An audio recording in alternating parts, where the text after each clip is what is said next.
research papers at national and international conferences.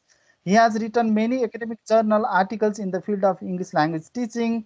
His areas of interest include teacher education, social justice pedagogy, Hindu rhetoric, and digital cultural rhetoric. Now, I would like to hand over to Jagadish Paudel to move this session forward. Over to you, sir.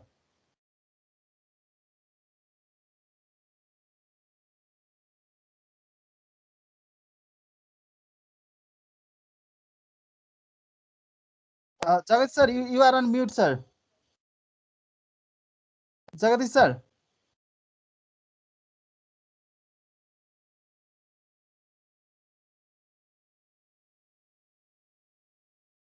Jagadish sir, you are on mute, sir.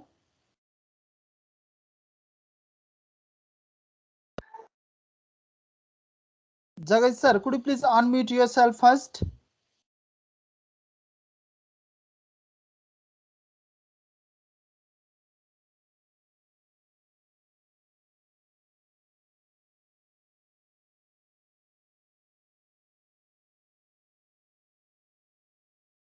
Jagadish sir, you need to press ESC first. Yeah, uh, ESC tab.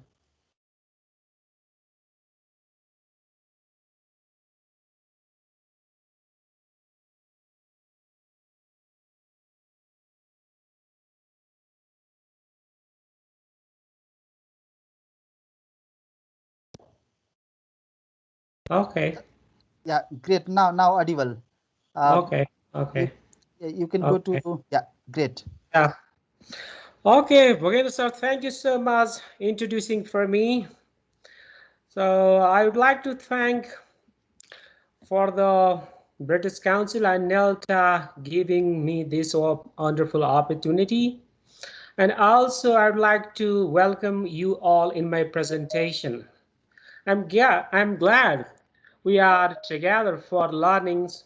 I appreciate your volunteerism and enthusiasm for learning despite this current pandemic situation. Without delay, I would like to present my presentation. So here are some housekeeping rules. I hope you will follow these rules.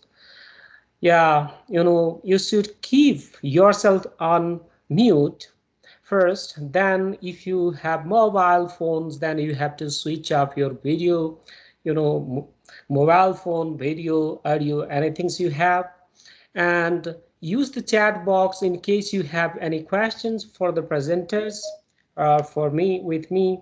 And if you have any questions, raise your hand button. Okay. And the objectives. By the end of this webinar, you will have been familiar with different grammar teaching activities and a strategy to keep learner engaged in classes. Yes, today's discussion. In this discussion, I'll be covering introducing grammar very briefly, grammar teaching approaches, making grammar teaching more interesting, some directions. So I'll be focusing on the last point, making grammar teaching more interesting, some directions. And I would like to start from what is grammar. This is very easy, all of you know, I guess, right? By seeing this, drawing or pictures, let's say. So grammar is the skeleton of a language which provides, structure to build words to forms, you know, words into sentences. And also it makes a language sensible or meaningful. Without it, we cannot make language largely, comprehensible. So we need grammar. Now, I would Sir, like to excuse me. ask a question. Just this is a very easy questions. Excuse me, How? sir. Excuse me, Yes, please. sir. Yes, please. There is a echo sound is coming, so there's a little disturbance in the background. Oh, why? Is it? Excuse me, sir. Yes, please. I'm not able to chat anymore. Why so? So I don't know. Have you gone to chat box? Yes, and it says you are no longer a participant, and I'm not able to message and chat anymore. And one of my friend is waiting, and she has not been joined. Oh, Hi, sorry to interrupt. Can I please request that the participants do not interrupt the session? If you have any comments, please write it down on the chat box so that this session can go smoothly for the rest who have tuned in today. We are still admitting everyone, so I request for everyone's patience while we do so. And please do not interrupt the session. Thank you so much for your cooperation. Sir, please continue, sir. Sorry about that. okay, sure, sure. So I have a question, very easy questions here. How have you been teaching grammar, right? You have been teaching grammar at least a couple of years, or you have been learning grammars. You are familiar with the approaches, techniques, activities. Can you put your answer on the chat box, please? You have 2 minutes for these activities.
Okay, so thank you for your, volunteer contribution. I know that you know how to teach grammar.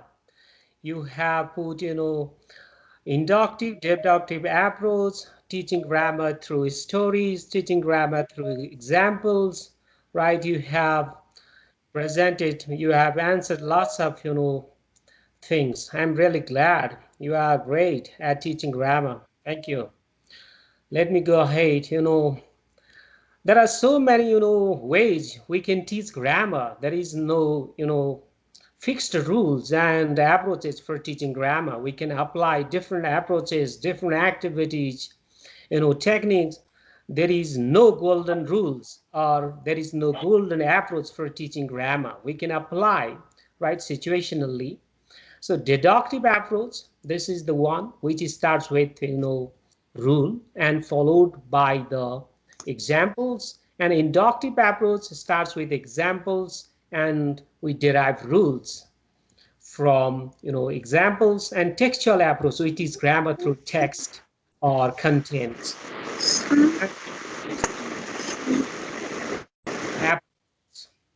So as I earlier said, there is no golden methods, there is no golden approach.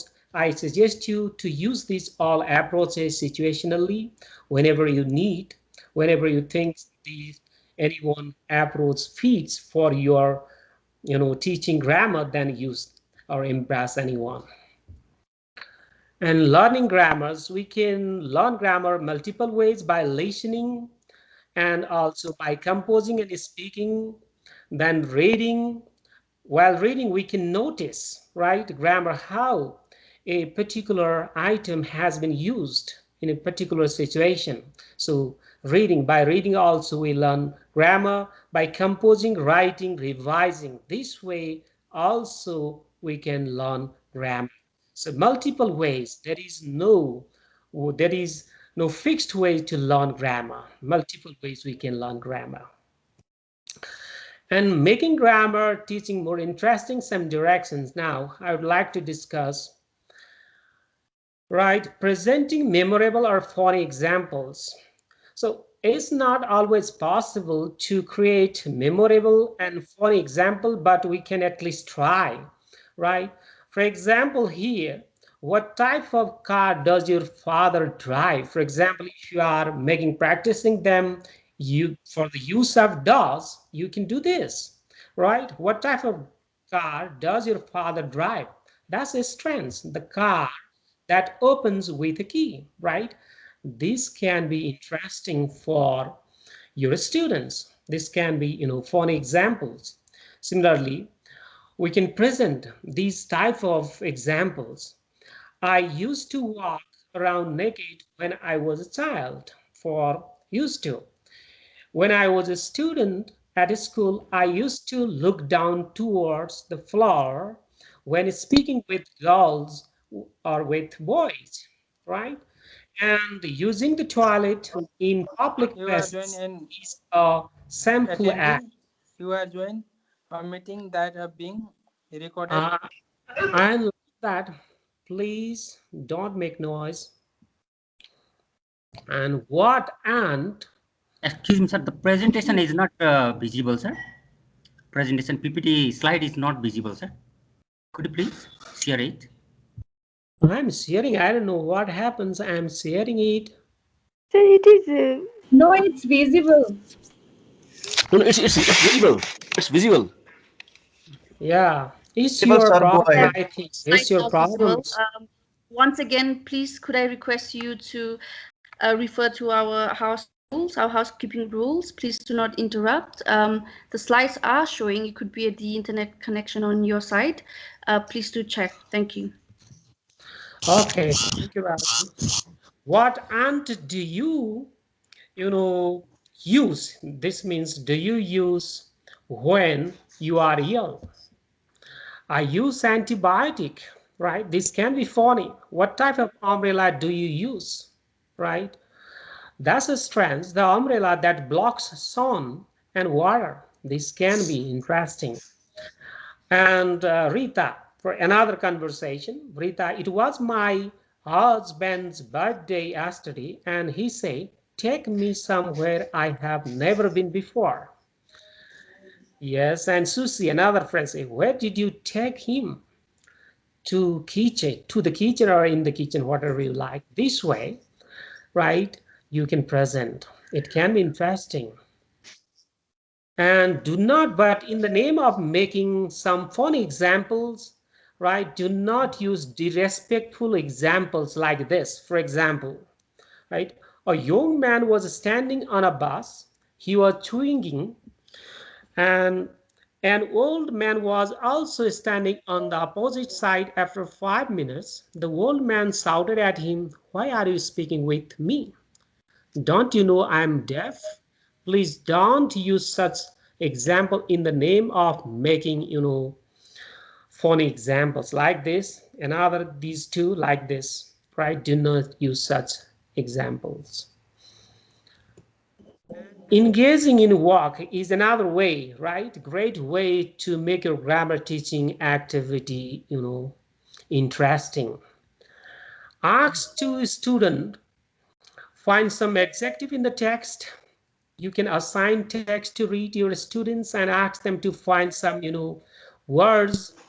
For example, adjectives, good, excellent, intelligent, wise, laborious, like that, and ask them to describe friends' characters. This can be one way of engaging your student. And for teaching manner verb also, you can provide some manner verbs, and you can ask your student to describe your parents, to describe your teachers, to describe your friends, way of doing activities, or laughing, walking, running, speaking, playing, like that. So this can be engaging. So if you engage your students, that can be interesting. And teaching through connected sentences. So teaching grammar, without connecting sentences, without, providing context, that doesn't make much sense. So it is always better to teach grammar in connected sentences. At least, after all, we ask our students to write in, paragraph, or while speaking, they have to speak in connected speech. So we have to teach our students to write in connected sentences and connected speech. For example, for teaching used to, ask students to describe their childhood habits using used to in a connected paragraph. When I was a child, I used to. Just you can provide a prompt for them. Then you can ask students to go ahead. For example, 5 sentence or 2-3 sentence. It depends on the grade, and ask students to describe the last Saturday's activities. For example, if you are teaching simple past, you can ask your students to describe last Saturday's activities. If you ask such questions, it will be easy. It will be easier for students, because they will not be suffer from content. They have content, they are familiar with the activity, what they did last Saturday, so it will be easy for them to write. So I suggest you to contextualize grammar teaching. For simple present like that, we can ask them to describe their daily activities, providing a prompt. And newspaper activities can be another interesting activity we can do in our classes. For example, we can take some newspapers, and we can give our students, ask them to find, for example, prepositions and verb tenses, passive voice, whatever, right? It is very useful for students. They can see real use of language in newspaper. For example, here on Thursday, many residents like that, they see where on has been used here, on preposition, and tense they can see here. They can see, passive voice, and many more grammar items. And use materials. So these kind of materials are very easy to draw. So we can draw ourselves on our papers, cardboard paper, or we can draw on blackboard or whiteboard. So it's always good to use materials. This can be engaging. And ordering sentences. So you can assign your students to order some disorderly presented sentences. For this, first we have to create a group. For instance, for this kind of exercise, here are 7 disorderly presented sentences.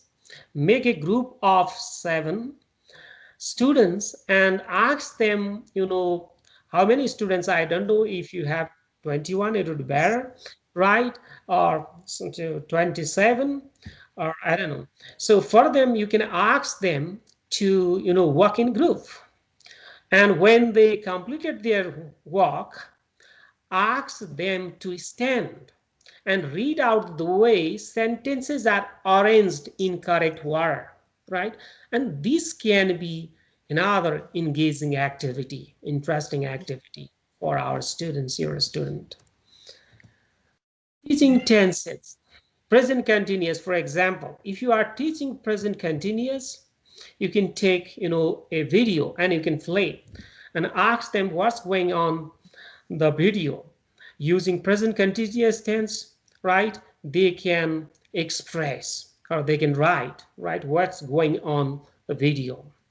So, and similarly, we can ask impromptu speaking. This can be another interesting activities. Ask the student to describe using present continuous. For example, we can provide some concrete situations. What's going on outside in the schools? What's happening, right? Provide situations, right? And then students provide situations and ask students to describe the situations. For this, you can give, time limit. Speak at least 45 seconds without stopping. These kinds of activities useful, very useful for students to practice, present continuous or others, tenses also, impromptu speaking. Simple present and present continuous again. For example, another procedure we can follow. Each student write a one sentence description of a classmate on a piece of paper without giving the name of the person being described. For example, we can ask our students to describe their friends, right, by a sentence. For example, she's wearing glittery, sandals, right? This way, we can ask other students to describe somebody wearing cap, right? Somebody has two pens, somebody wearing a green dress, or has short here. Like that, we can ask our student to describe their friends, and at last we can ask them, the other students, just to try to guess who is being described, right? Who is being described. We can ask our students by these activities. These can be engaging activities. Simple past again. So for teaching simple past, we can give some clues and ask our students what they did last week or on Saturday. So just asking them to write in simple past may not be always appropriate for lower level classes, especially. For them, we can provide some clues like this. Wrote a letter, right? I wrote a letter on Saturday, last Saturday, right? Like that, you can ask your students to make sentences. Made dinner, went for cutting grass, watched a movie, or somebody plowed, right? Or sang, bought a notebook, like this, right? Did homework. So you can provide clue and they can do it, right? Present perfect. For teaching this, we can provide some clues. This clue, have you ever, right? This kind of prompt we can provide. For this, just put the following phrases. For example, these following phrases we can put in a box and ask our students to pick up own. And then we can ask them to work in pairs, asking and responding each other's questions turn by turn. Done volunteer work. For example, this is a prompt. For this, we can ask students, have you ever done volunteer work? Yes, I have done. What have you done? Like that, we can ask our students to, ask and respond to each other questions turn by turn. And this can be similarly, have you ever played football? Have you ever lost your pen? Like this, right? We can ask our students, to do each other.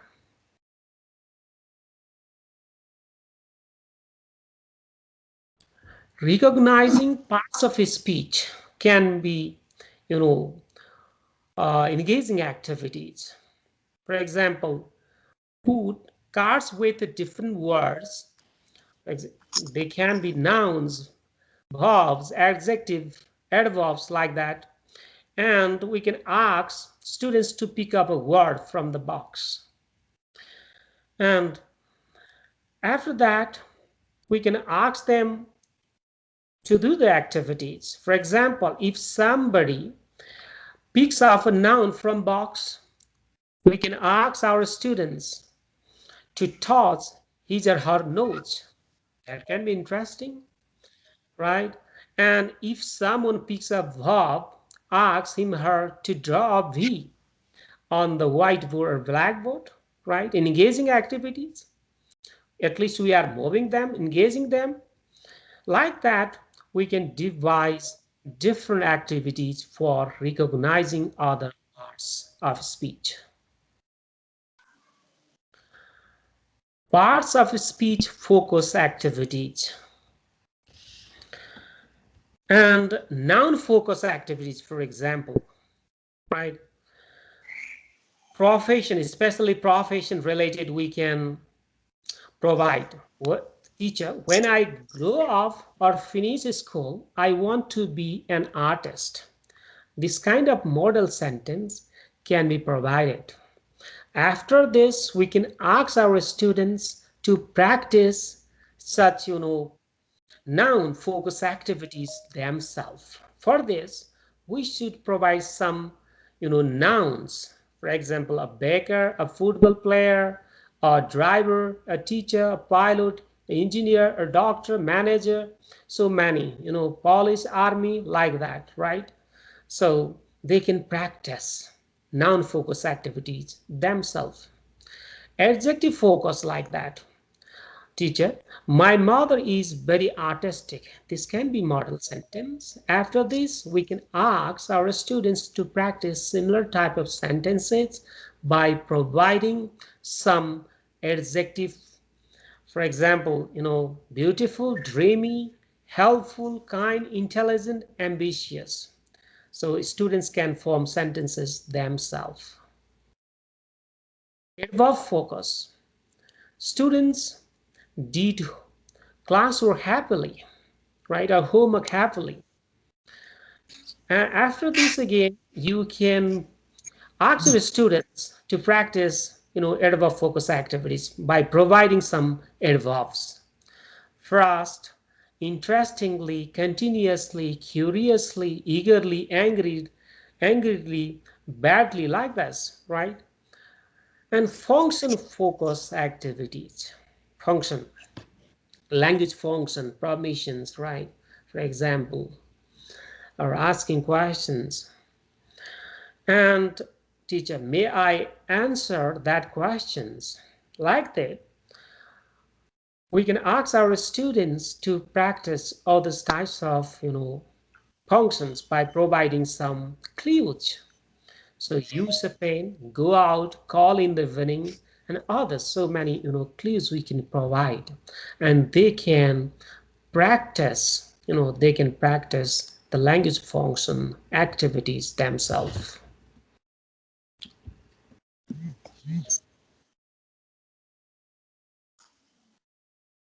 An word chain game. This can be another interesting activities. The students who starts off the game will have to think of word that begins with the last letter of the word you provided. For example, if you are practicing nouns and say food is noun, and food lasts with D letter, then students could say dog, days, right, and others, nouns. And similarly, if you are practicing with adjective and started with beautiful ends with yell, and then the next students might say lazy or lovely, like this, right? We can ask our students to practice word chain game for adverb, and for verb also we can practice, and it can be engaging. And find some on who. This can be interesting for our students. For the first day of the class, for instance, you asked your students their hometown, where they are from, or this language they know, For example, Sherpa, Gurung, Tharu, Maithili, Dotal, any language can be. And places they live, where they live, their locality, and the places they have traveled. And also we can ask their likes and dislike. After the introduction session, right, after the introduction, and we can ask them, right, this is very useful to know who their friends, language, and also where they live and where they have traveled and what they like and what they don't like, right? It's a very useful game. For example, find someone who speaks Sherpa language, find someone who lives near locality, you can say one locality there, find someone who has traveled Pokhara, find someone who has traveled Dangadi, find someone who has traveled Viratnagar, like that, right? We can ask. Find someone who likes, rice, or who likes dido, whatever, like that, you can ask. So these can be also engaging and interesting. And then role play game. This can be another interesting, activity for our students. For examples, we can ask students to play different roles. Ask students to play role. For example, we can ask them for directions and for asking for directions and giving directions. One can play the role of visitor and another can play the role of students there, right? Information provider, whatever you call. So visitor asks, how can I get to the toilet? And then another student is a information, providers go straight down this footpath and then turn right, walk 10 meters ahead, and then you will see a toilet in front of the administration building. So as an information provider, students play this kind of role so they can learn each other how to direct, right? How to direct, how to give directions. This can be useful and engaging activity for our students. And like that, we can ask our students to converse each other, playing the role of a doctor and patient, right? And multiple roles we can assign our students while teaching that can be engaging. As for lower level class, for example, here you can see some prompt.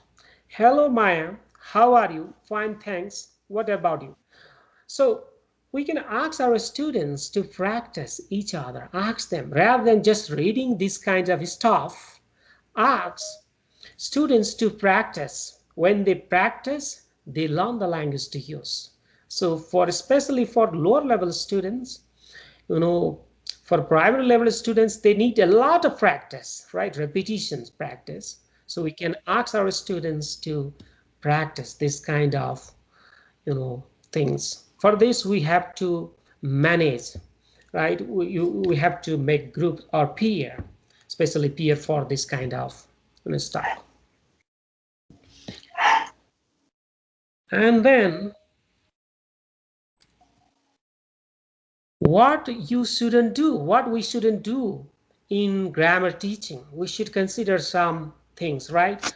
If we teach grammar, simplify lecturing, drilling, and correcting grammatical errors, that cannot be effective, right? So particularly in our time, we recited lots of rules. So it's a good to remember rules, but it's not always good to focus only rules. So we should not teach also by lecturing. Grammar cannot be taught by lecturing. Rather than lecturing, we should provide activities to engage. Teach grammar, engaging in activities that can be effective. And do not teach grammar by requiring students to memorize and recite back grammar rules. So just reciting grammar rules and memorizing doesn't, make sense. So we can ask our students to use language in real life situations. For this, we should provide some clues or we should provide some context. And we can ask them to form sentences. And do not go too fast while teaching grammar. We should not go too fast. If we go too fast, our student cannot notice, right? Noticing is a way of learning grammar. And then, so while teaching grammar, we should go slowly and so that they can notice what kind of language has been used in a particular situation, right? They can notice and they can learn grammar by noticing. So we should not go too fast while teaching grammar. And do not provide the same types of sentences and examples over and over again. If we provide same types of examples, and that can be mechanicals, that doesn't work right in odd places. So rather than that, we should provide different examples, and that can be interesting for the students to listen also. Okay. And there are the sources. Here are number of sources. If you like to go for grammar teaching, you can find number of useful sources for grammar teaching. I encourage you to visit, this website, right? These links, and here are some books also, right? Yeah, number of sources. Thank you. If you have any questions, thoughts, comments, please, you are welcome.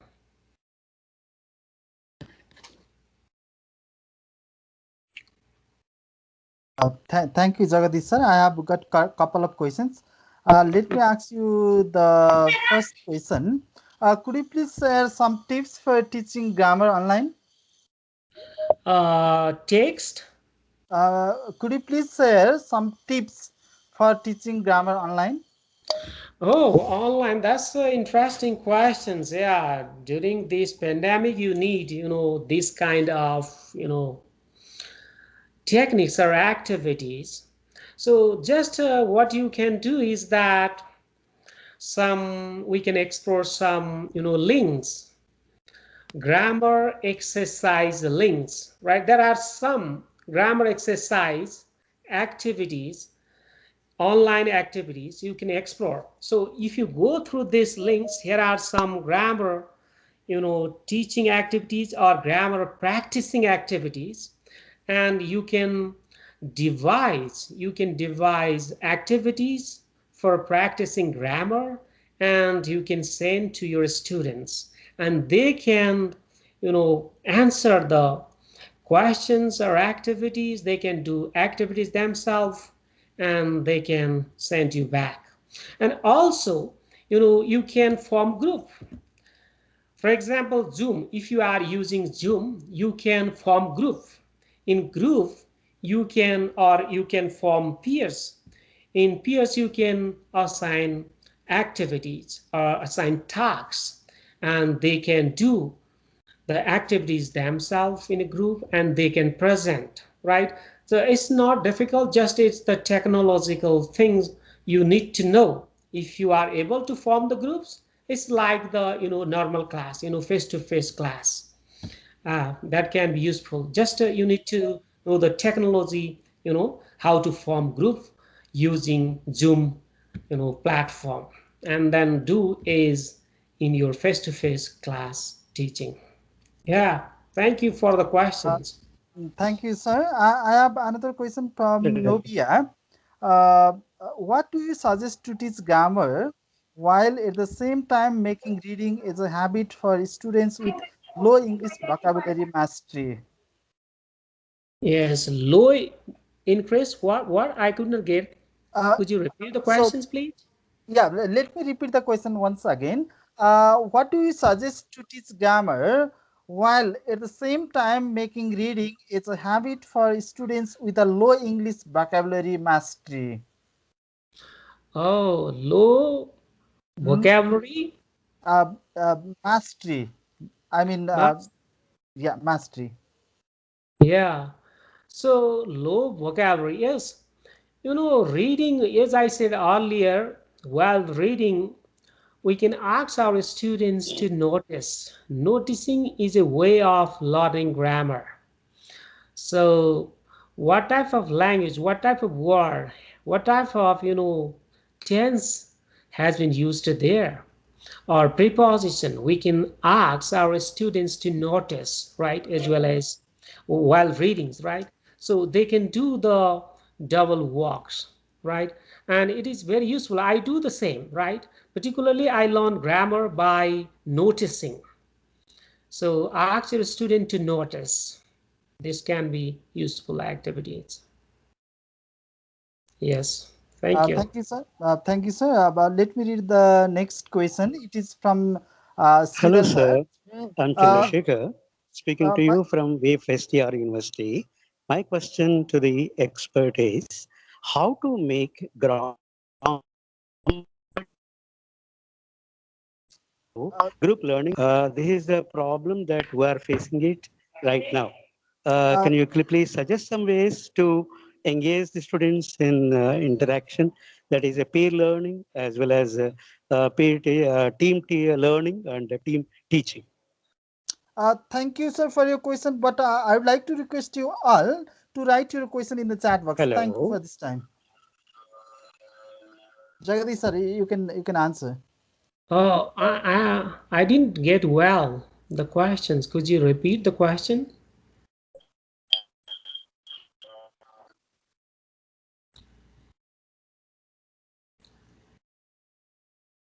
Could you repeat the questions?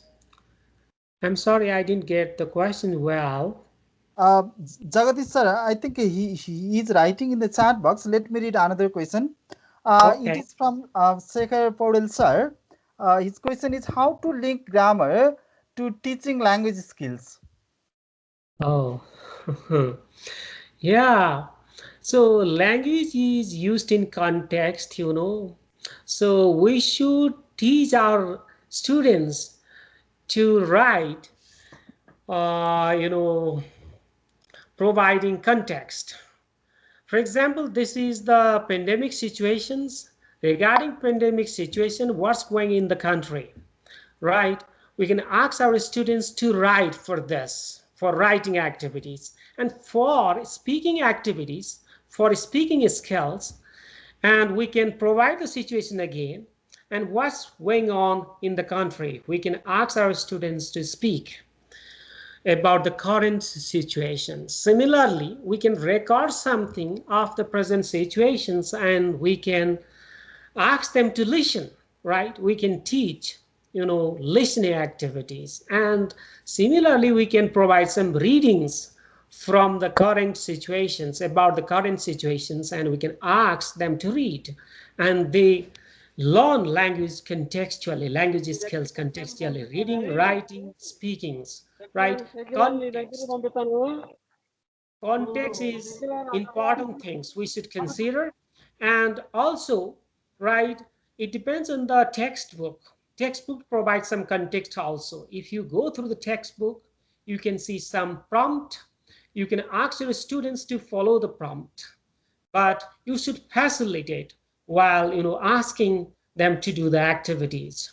So just asking them to do activity they can do, just we should support them how to do the activities. So language skills, this is language skills means grammar skills, speaking skills, reading skill, writing skills, so many skills, right?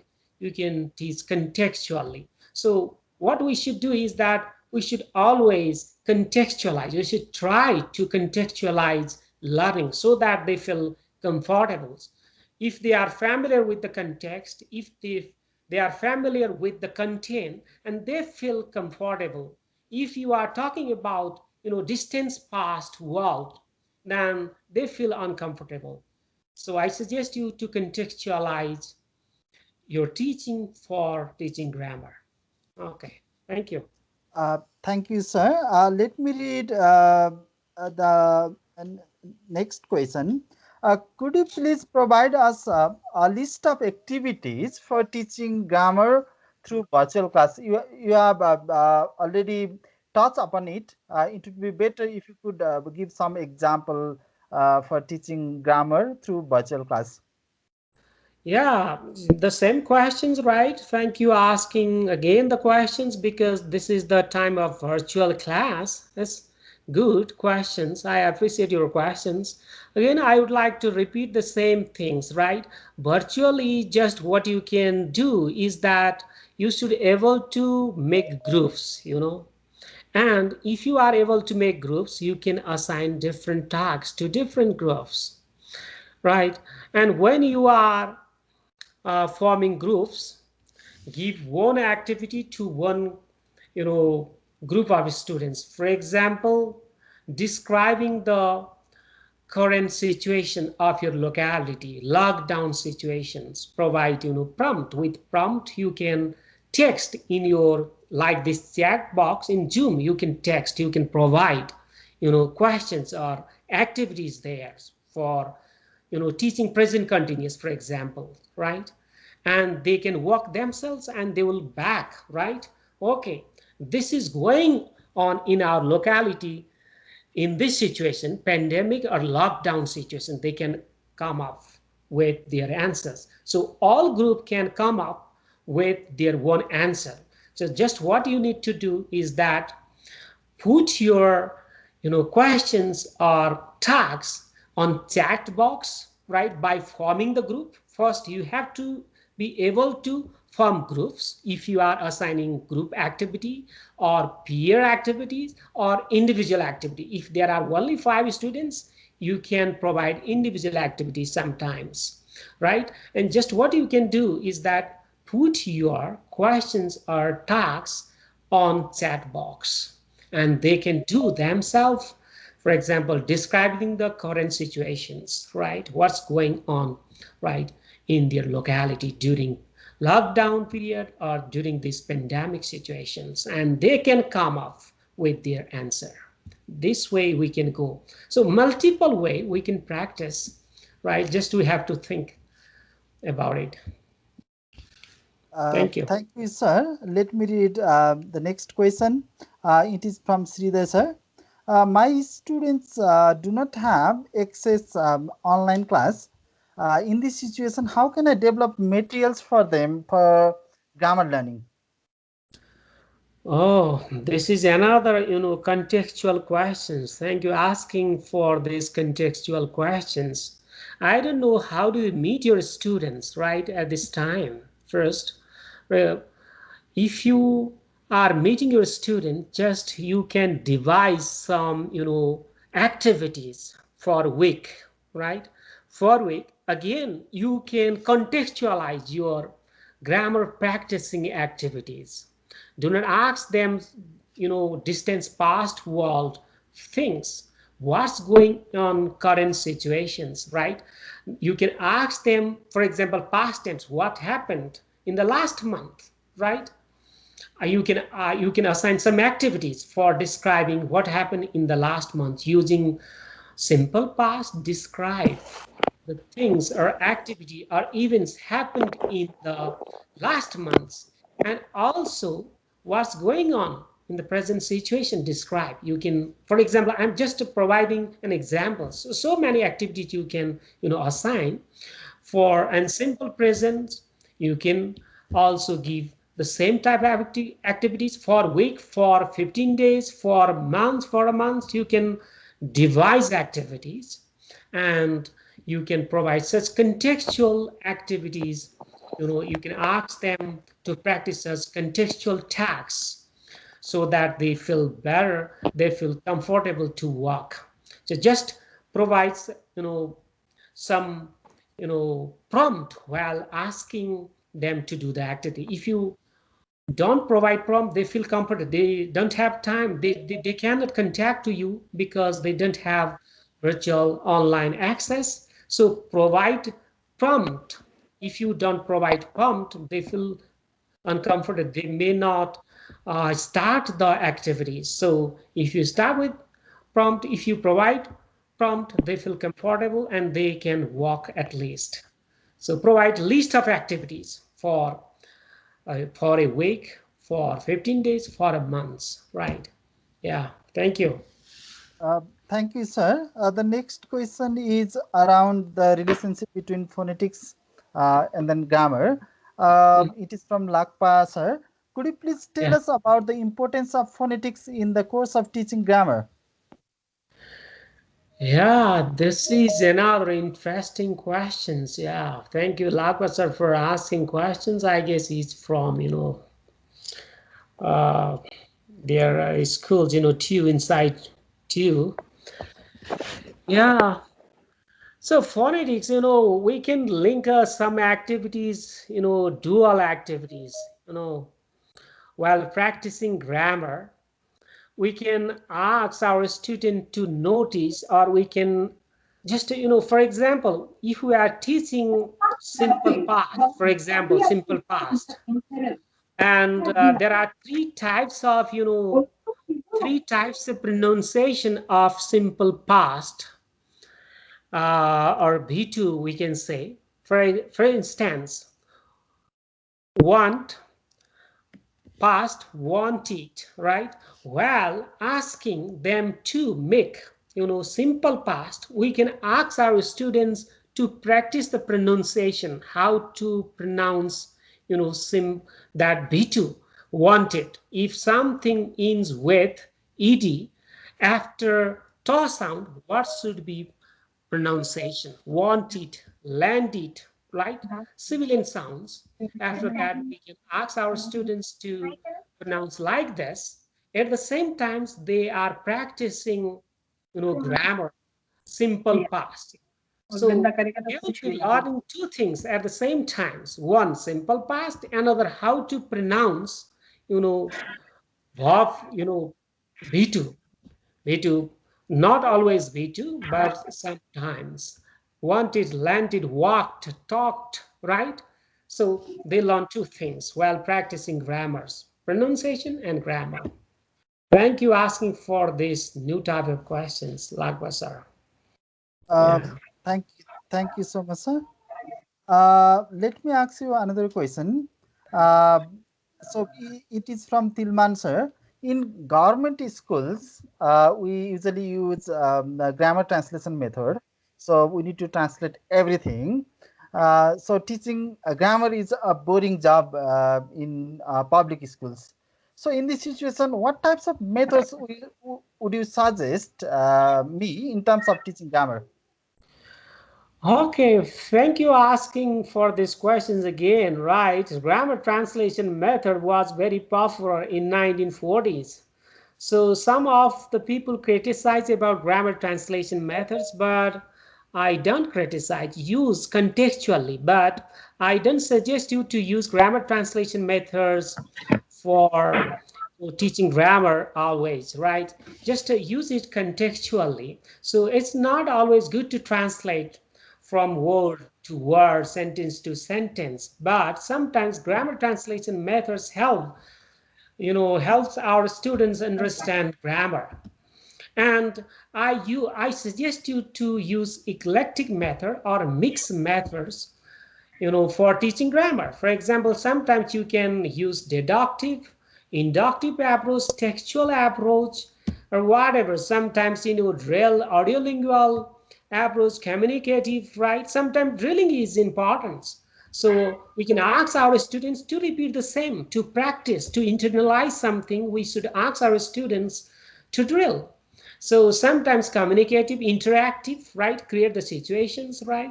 And ask them to practice. And sometimes grammar translation methods, so deductive, inductive, textuals, whatever.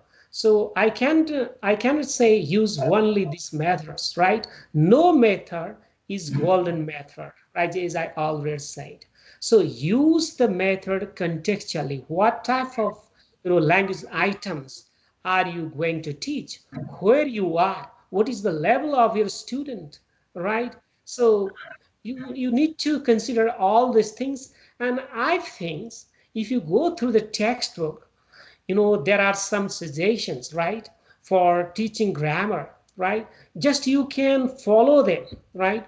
You can follow the activities. If you follow the directions, if you engage the students, in the book it has been asked that to do some activities. If we ask our students to do activity that can be engaging and interesting, if we just lecture like this, that can be boring. If you engage them in the work, at least I don't know where. So don't expect right and wrong answer, right? Or don't expect only right answer, right? Just